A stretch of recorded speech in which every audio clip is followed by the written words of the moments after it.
Welcome to Flipping Miami, a podcast for those who want to learn real estate investing, do more, and make more. Now, here is your host, Raul Bolufe. Okay, so I went to a sales training last weekend and I was inspired to make this video because I want to go over some of the shit we do to get some deals, okay? So basically, to not bore you so much, I've been doing this for about 5 years, went from 0 to like 350 deals or so, made a couple million gross revenue, I'm gonna go over what you gotta do in a seller appointment, okay? So in this video, what you're gonna get is some of the principles you need when it comes to a sale, and especially in the real estate industry, okay? So in the real estate wholesale space. I'm going to go over step by step. This is the process we use. Us and our team, we use exactly this to be able to get 80 to 100 deals a year, okay? So it's really important that you guys listen up. Let's just jump into the meat and bones here and we'll go for it. So what is a seller appointment? What the fuck does that even mean? What does that even mean? All right. So seller appointment is when you get a motivated seller, right? You're sending mail, you do cold calling, you're doing online ads, all that stuff. You generate a lead, right? You generate someone that says, hey, I'm looking to sell my house. What do you do next? Say, okay, Mrs. Smith, thank you for calling. I appreciate it. Let's go over the process. You know, what's your address? What's the conditions like? You know, why are you looking to sell, et cetera, et cetera. Okay, let's go see the house. Hey, for me to make an offer, I got to go check it out. So when people do this over the phone, we'll talk a little bit about that. You could do the same exact process over the phone and you can lock up a ton of deals that way. I think we locked up over 10 or 15 deals last year over the phone, and this year we're planning to do a lot more. So basically that is what I'm talking about today. What is a seller appointment? What is the steps you have to take to be able to get the best discounted deals? So if you guys like discounted deals and tons of profits on your real estate wholesales, 20, 30, 40 G's, then you can just turn this video off because it's not for you. I'm messing with you. All right, let's get it. So let's start. Set the stage. What does that mean? What does set the stage mean? Okay, so put in your mind, when you're on the phone with this client and say, hey, I want, let's move on to the next step. And what that next step is I'm going to go check out your property and give you a cash offer. Does that make sense for you? Yeah, sure, let's do it. Okay, tomorrow at 2 p.m. Awesome. Let's think about this. If you don't tell that seller, all right, let's back up a little bit. Let's say you're going to go buy a car, or let's say you're going to go buy, let's say you're going to go with a realtor to go look at a property, right? And the realtor doesn't tell you like anything, right? Just, hey, meet me at XYZ Street. A lot of times, realtors get a ton of flakes, people who don't show up to the appointment. And this is why. Because they don't set the stage. Set up stage. I meant to say set the stage. But anyways, set the stage. And realtors get a lot of flakes because they don't tell the prospect, the person they're going to meet, how long it's going to take, what they're going to do in the appointment, and what's the outcome, right? Which is what are the results? What are the optimal results for that person? Let me explain, and I'm going to explain just a little bit more, and I'm going to give you an example. So when you're talking to somebody and, going to their house for an appointment is weird, right? Like you never met this person. You're just going to show up there and give them an offer. Like, who the fuck are we? All this stuff, right? So you got to tell them. So you got to explain to them that you're only going to be there for a certain amount of time. You have an agenda. You have things that you want to get taken care of, things you want to get answered, etc. And there's an outcome. In this case, it's buying their house, getting a contract signed. Okay? So on the phone, setting the stage kind of sounds like this. Hey, Mrs. Jones, all this sounds great. This definitely looks like something we can buy. The next step for us would be we go out to your property. It takes about 15 to 20 minutes. Just going to walk around and see the repairs that's needed. I'm going to ask you a couple questions to kind of gauge your situation to gauge your situation to be able to make you an offer that makes sense for both of us. Does that sound good? Great. You got 15, 30 minutes? Awesome. Boom. Let's set the stage. Now, when you go to the appointment, it's very similar, but it's actually very, very similar. And you go and you knock on the door. Hey, Mrs. Jones, how's it going? Yeah, this is Raul. We spoke on the phone. Just want to make sure you still got about 30 minutes set up for me. We're just going to walk around the house. I might have to ask you some questions. Some of them might be a little bit challenging depending on the situation, but I'm just doing it to make sure that we can get to an agreement, or not get to an agreement. I want to make sure that we can get all the information we need to possibly come to an agreement. And look, we don't buy every house we see, but if we could do something, that'd be great. If not, that's okay too. I just want to make sure I answer all your questions. You get the most out of this meeting. That's setting the stage. Right? And if you guys have looked at John Martinez's courses, Chris Voss, a lot of these sales guys, they talk some variation of setting the stage. I think John Martinez calls it exactly that. But so we pretty much got a couple different sales processes and books and education. And we broke it down right here. Right? So that is setting the stage. What this does, what is so powerful, is that it allows prospects to understand what you're there for. And it's not a surprise. It's not a fucking surprise if you're going to be there for 30 minutes, 3 hours, and it relieves the stress. When you tell somebody that, hey, I'm just going to be here for 30 minutes, I'm going to walk around, and then I'm going to make you an offer. Sound good? Now they know what the fuck's going to happen. So, always do that. You should be doing this, by the way, 100% of the time. You should be doing this 100% of the time. So next, once you're done saying that, that statement should last you no more than a minute, right? Hey, blah, blah, blah. That's what we're going to do. If we can do a deal, great. If not, that's okay too. And move on. Step number 2, tour report. Very simple. If you guys know what real estate is, you know what touring a property is, you know what report is. So basically, report is just getting to know somebody and try to talk a little bit outside of real estate. Not so much. Don't get so deep into this rapport bubble that you're like 3 hours of talking to the seller about their dog or something. But basically, what you're using this for is you're going to walk around the house, physically look at stuff and ask them questions. Hey, what's up with this room? Hey, I see this, this thing about your dog. How long have you had the dog? Whatever. And you kind of just go into that. Ask questions. Point out in-home deficiencies. Now, this is not to like scam anybody, or this is not to make them feel bad about the shit that's fucked up in their house. It's not about that, right? This is actually more for you, so you can calculate your numbers while you're walking around the house. If you're walking around and you see a hole in the roof, then you can point it out and be like, hey, what's up with that hole? And you know in your mind, all right, that's going to cost me X amount. And if you're walking around and you see the kitchen's messed up, then you're going to know, okay, that's X amount. So this is big. This is big. And mirror. So this is ninja. I'm going to put this. This is a ninja trick here. If you guys are into sales or want to get into sales, I highly, highly, highly recommend the book Never Split the Difference by Chris Voss. And he talks about this. Mirroring. So what is mirroring? So mirroring is a tactic used to get people to open up and get talking to you, right? To get them expressing stuff. It's a lot different. It's a lot more different when you have something in your head, a thought, right? Everyone thinks, everyone has thoughts.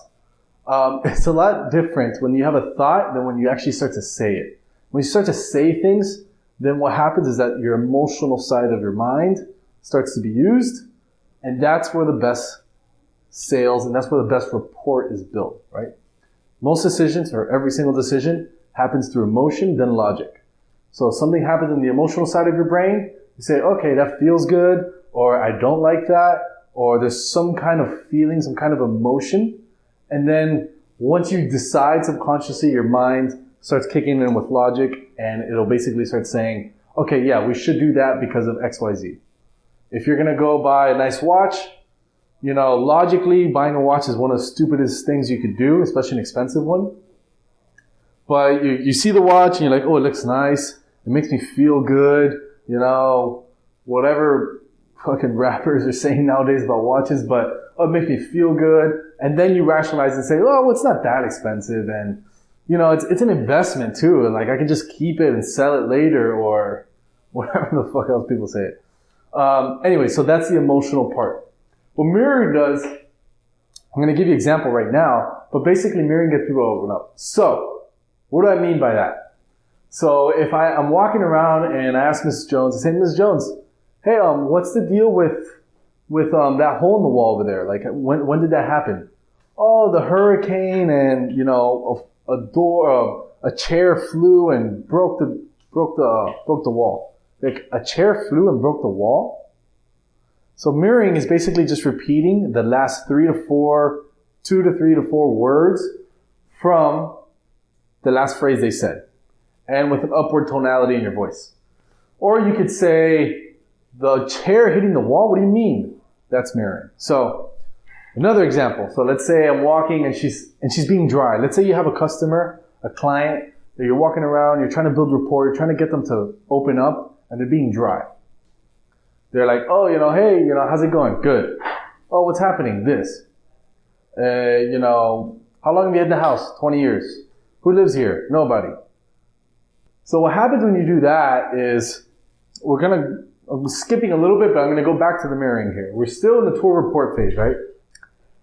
So what happens is, they're being dry because they're holding in their cards. Everyone's natural behavior is to hold in their cards because they don't want to express themselves, because they know once they express themselves, there's emotion and they can make illogical decisions. So, I don't even know if that's a word, illogical. Is that a fucking word? Alright, damn, I sound smart. Alright, illogical. Damn, now I got off track and I'm thinking of illogical decisions. Anyways, so back on track, right there. So you got a customer that's like, nothing. So you gotta just kind of like take a little step back. Oh, no one lives here. 20 years. Bad. Good. Mrs. Jones, it seems like there's something that's on your mind. It seems like you label. It seems like there's something that's not going, something you're not telling me here. Oh, well, no, I just want to hear an offer. Oh, what do you mean by hearing an offer? Well, yeah, I want to see how much you're going to pay for the house. Okay, I understand, Mrs. Jones. Yeah, I just have to let me get to my process real quick. There's a couple things I have to do. I just want to make sure that I'm serving you. Is there any questions you need me to ask? You need me to answer for you? Well, I just really want to hear an offer, and I understand. I just have to check out the repairs. Is there anything else on the repairs on the house that you kind of haven't told me about? Well, there's the door, and because this broke and that broke. What do you mean that broke? Oh, well, yeah, my cousin hit it with her foot. Okay, that's mirroring. Like, you kind of have to what do you mean? Repeat the last few words. And usually people won't say one word answers, always, but let's say they do, you keep it going, and you have to keep falling back. Something that's really key is always stay one step behind the prospect. What do I mean? What do salesmen usually do, right? Let's assume a salesman set the stage. They never do, but let's assume they did. And once they start asking, right? Think of like a car sale. Once they start asking, it's like you walk into the dealership and they say, "Hey, yeah, my name's Raul. I'm here to help you. Let me know if you need anything." Okay, great. I'm gonna look around. Awesome. And then they say, "Hey, do you want to test drive it?" Well, I don't know. I'm still looking, right? They're always trying to be one step ahead. They're always trying to push them into the car, push them into that car. What I'm getting at is you should be kind of staying one step behind them and saying, "Hey, it seems like you like that car. There's a couple different things we could do. I don't know if you want to drive it or not, but either way, let me know if you want me to get the key, or I could just do something else and show you something different. It's up to you." Kind of like pulling a little bit back. Anyways, to not go so much deeper into the mirroring, but Ninja. PIP questions. All right. So once you go into mirroring, once you do this to a rapport, you get them. This is probably one of the most important parts. These two right here, because this is when you get people talking to you about shit, and shit is important. Okay. And this is not just to get them to talk, just to go through the process. You actually should fucking care, right? If you're good at what you do and you want to make some money and you want to actually help people, you should actually fucking care about this part. A lot of people don't fucking care, but you actually should. I say that word because, there's so many sleazy ass people and they're trying to make so much money and doing the wrong things. Really, when you just care and you follow a process, you can make money and you can do good things. But yeah, you just actually have to fucking care, right? So PIP questions. Let's say you get some motivation. You understand, hey, why are you looking to sell your home? This looks like a nice house. Why are you looking to sell it? I want to go live with my daughter in Gainesville. She moved to Gainesville. I want to go live there with her. Okay. Usually the first thing they tell you about the motivation, about why they want to sell, is not the actual motivation. So you always have to make sure to dig a little deeper. Your daughter? Oh, tell me a little bit about that. How long has it been on your mind? 3 years, 10 years. Oh, tell me about your daughter in the situation. Why she go to Gainesville? Oh, she went to school. Oh, awesome. Problem. Her problem is she wants to move to Gainesville. Impact. Oh, and how long you been thinking about that? Oh, and I'm assuming, I feel like, you really miss your daughter. You guys probably used to hang out a lot. How's that? Is that affecting you in any way? Oh yeah, I'm a little lonely here, impact. Oh wow, yeah, I completely understand, Mrs. Jones. And if you were looking to move, where would you move over there? Would you move close by? Would you move in the same house? What kind of house would you get? Would you get an apartment? Would you want to rent? Would you want to buy? Would you drive your car up there? Is the house going to be bigger? Is it going to be smaller? Are you going to be more calm there? Like, what do you love about that area? All that stuff. Make them paint you a picture of the outcome. Okay? Of the fucking outcome. All right? I don't know why I get aggressive sometimes. Make them paint you a picture. Okay? This right here, this picture thing, is what gets your unmotivated leads and dig to get their motivation. This right here. You have, I promise you, if you're in this business or if you're in real estate or any business, I promise you have a ton of leads in your pipeline who are quote unquote unmotivated, but they're calling you for your service. You can uncover motivation if you ask them to picture their end goal, right? So these people called us for a reason, right? They called us, Mrs. Jones called us. Maybe she's like, maybe I just want to hear an offer. But if we know she wants to move to her daughter in Gainesville, then she's been thinking about it. And she has some kind of image in her mind of what living with her daughter looks like. And let's ask her to paint that picture. You know why this is good for us? Because this is where we can build the massive value. All these people that talk about massive value, add massive value to your clients, X, Y, Z. It's because they know the picture. If you know she wants to drive her car up there, or if you know she wants to sell her furniture to buy new furniture, can't you use that in the negotiation to get a good deal with her? Can't you do that to actually help Mrs. Jones move? Now I'm getting somewhere. All right. Stick with me. We've done 1, 2, and 3, but it gets good. It gets real good. All right. Now, once you've done this, so let's just recap what we have right now. Let's recap. Setting the stage. Hey, Mrs. Jones. My name is Raul. I know we spoke on the phone, or you might have spoke to Barbie or one of our leads managers on the phone. I know we spoke that it's going to take about 30 to 45 minutes. Basically, what I'm going to do is just walk around the house. I'm going to ask you some questions just to kind of get to know the situation. So at the end of the day, we can structure a good offer. And hopefully it works. If not, that's okay. It won't hurt my feelings in any way. I don't buy every house I see. But at least we can say we give it our best shot. What do you say? Great. Okay, cool. Walk around. Hey, Mrs. Jones. Wow, what's up with the roof? What's up with the walls? I see your dog. I see your cat. That's awesome. This looks like a beautiful home. Why are you interested in selling? Oh, okay. That's good. Oh, why are you interested? Oh, okay. That's good. Oh, wow. How long has it been on your mind? Oh, wow. And has that taken a toll on you in any way? Oh, goodness. Oh, wow. And if you're able to solve that problem, what does it look like? Where would you go? What would you do if you were to move? What does it look like? What does it feel like to be so close to your daughter? Why is that good for you? Et cetera, right? Now, this part's easy. This is a step, but it's very, very easy. All it is, so you know what, just to not confuse, let me get another marker.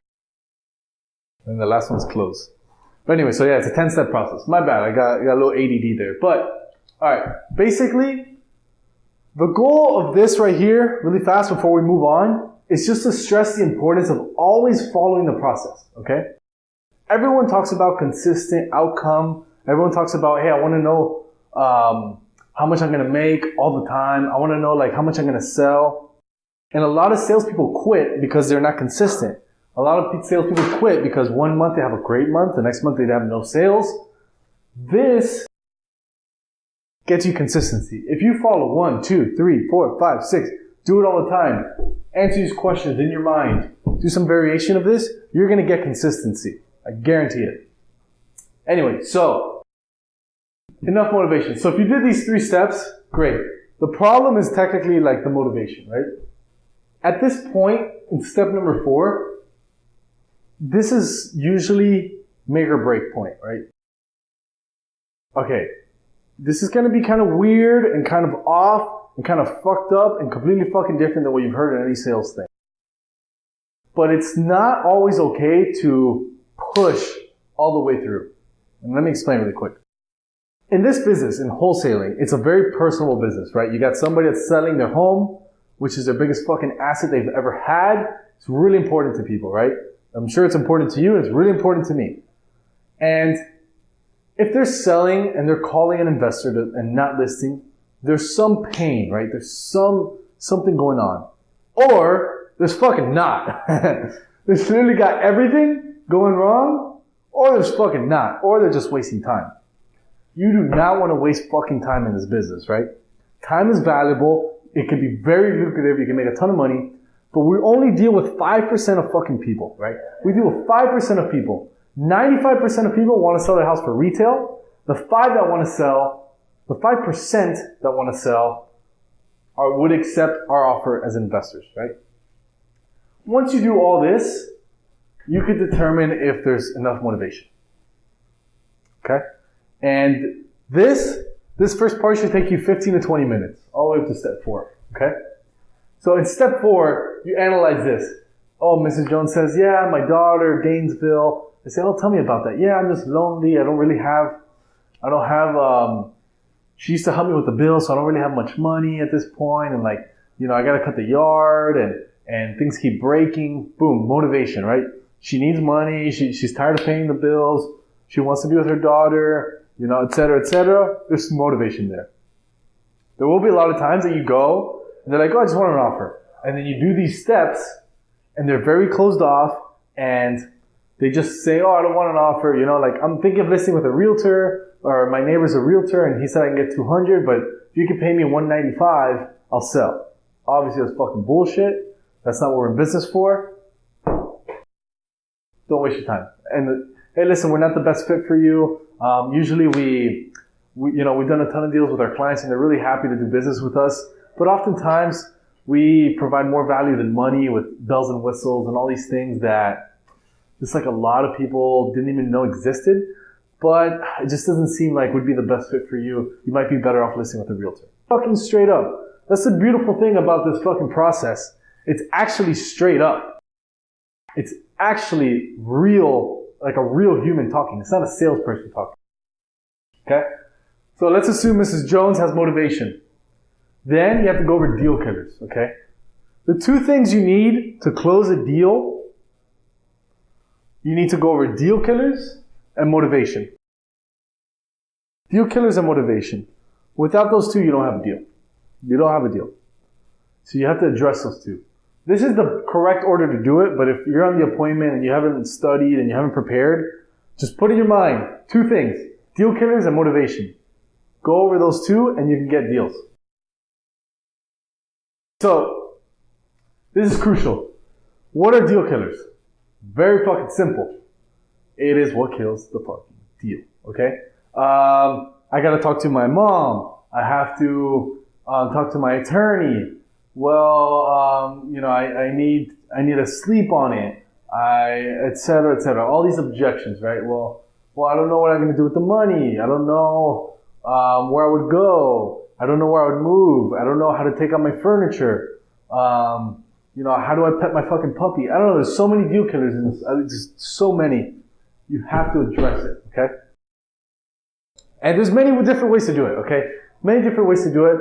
The point is that you know that they exist and you address it. So, for instance, Mrs. Jones Great. You did, the problem is she wants to move to Ocala. The impact is that she's lonely and she has to pay bills. Picture is that she'll buy a little house on the country, 5 minutes driving away from her daughter, and she's gonna live a calm life and everything's gonna be awesome, rainbows and butterflies. Great. And your mind is to say, step 4, is there enough motivation for me to keep going? Okay? Yes. I would say yes. So deal killers. Hey, Mrs. Smith, just curious, before I kind of present everything and, I appreciate all the information you've shared. Is there anyone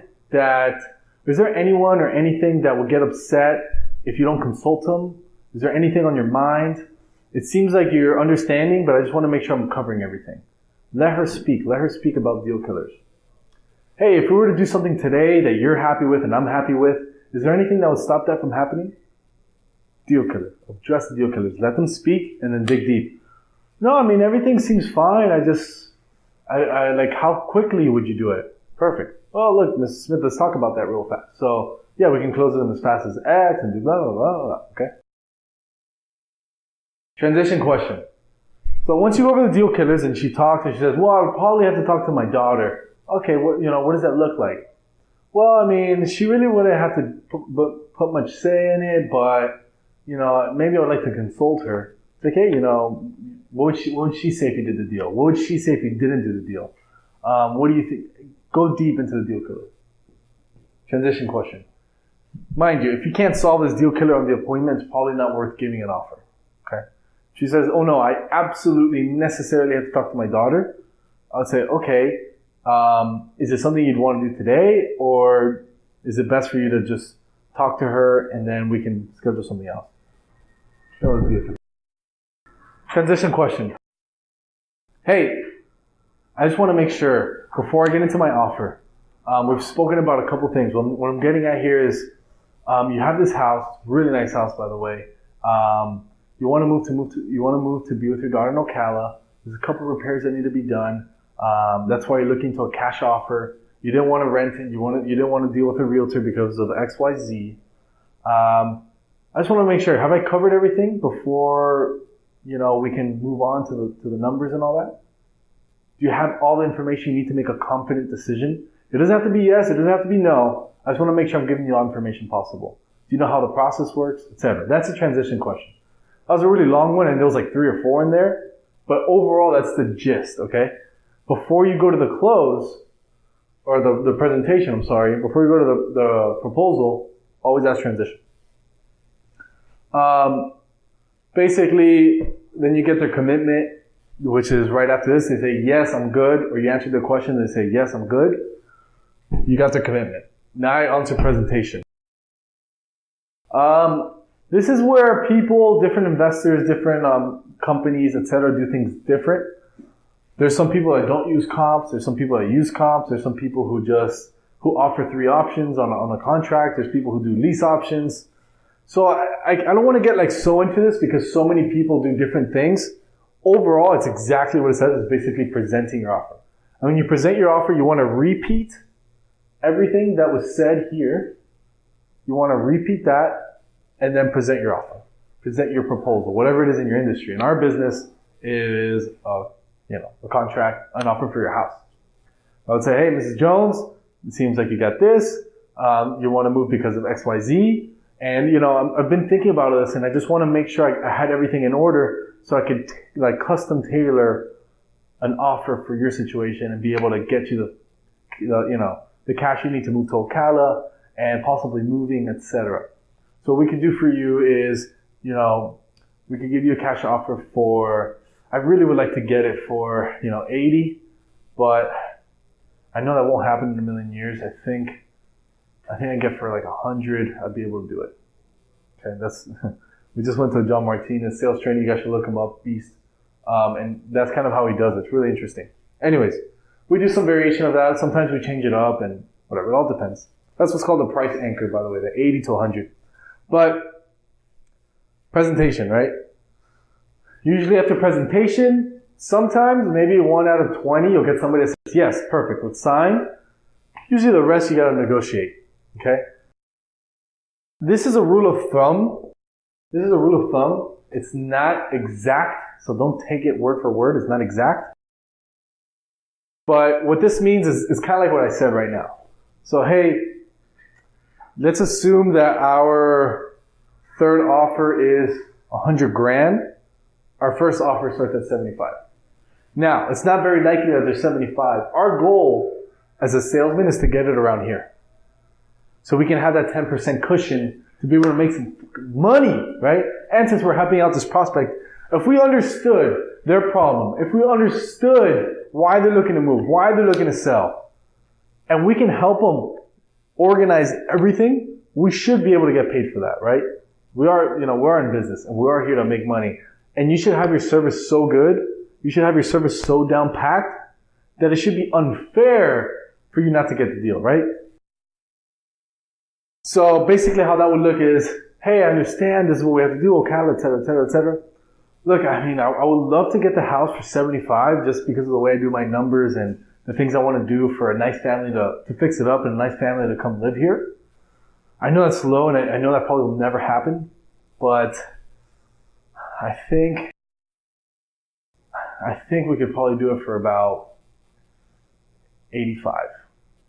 What do you think? Right? I mean, I'm standing like this. I wouldn't stand like this. I'm just to light the camera. Whatever. I would stand like this. I'd maybe stand a little bit like shrugged, chill body language, etc. And you know that your offer's 90. Oh no, and then you say, look, I know that was low. I'm sorry. You go, not okay. I know it's low. I'm sorry. I didn't really mean to offend you. I just want to make sure that we don't lose money on our house, the houses we buy. I mean, look, now that that's over, I'm sorry. What do you think? Were we even close? Were we even close? And then hear what they say. Were we even close? And then that's what they say. So let me repeat that. Let me repeat that. All right. Hey, this is Jones. Look, thank you for the information you shared. I really want to help you get to Ocala as quickly as possible. And I want to be able to do everything correctly and kind of just based on how our numbers work and on the things I want to do for a nice family to come live in here. I'd want to be at 75. I know that's low, but I'd be able to do 85 for you today. Maybe not use today, but whatever. You got to just, you wait. Okay, oh no, whatever. Look, I know I'm sorry, it's kind of like what I can afford, and really I just want to make sure I don't lose money, because, this is how our business goes. But look, now that's over. Was I even close? Oh, well, I really would like to get 120 for it. Oof. Mrs. Jones, I understand. 120. Yeah, you see, I mean, I could probably do something. I could probably help you out a little bit if you help me with a closing date or an inspection period, etc. So when you're going to come up in price, when you're going to go from 75 is the anchor. You could offer 80 or 85%. Before I offer the 90%, I want to get something in return. Hey, Mrs. Jones, look, I mean, I'm here and I really like this place, and I know I'm already imagining the things I'm going to do to it. It's just the way I am. It's crazy, it might be a little bit of a mistake, but I'm confident I can make some money. I'm confident we can get a deal done. If you can help me out and be able to move within 15 days, I can go up to $90,000. Oh, wow, okay, whatever, we're getting there. You get my gist, right? I don't have to keep going. Then back and forth, the highest you can go is this. The idea is to try to get it at 90, but I just did the examples so you guys could fucking understand. Don't take everything I say literally. This is just the fucking principles. And step number 10, I don't have it written here because I get it pumped when I say it, is to close. You close the deal. Get the contract signed. Sign it, slide it over. Another little ninja thing is end in an odd number. So end in 99,852 with 33 cents. End in that so they can feel like they've won the negotiation. Whatever. So guys, follow this process, 9-10 steps. Go step by step. Do it consistently and you will get consistent results. Follow the process. Follow the process. follow the process, all right? Go out there, fucking kill it, sell some shit, follow the process, close some deals. Share with me some success if you guys do have, if anything has helped. But guys, I really give a fuck about success for people. I don't know why. I just care that people fucking do well. And that's why I make these fucking videos. I don't know if it helps anybody. Love you guys. I'll see you guys soon.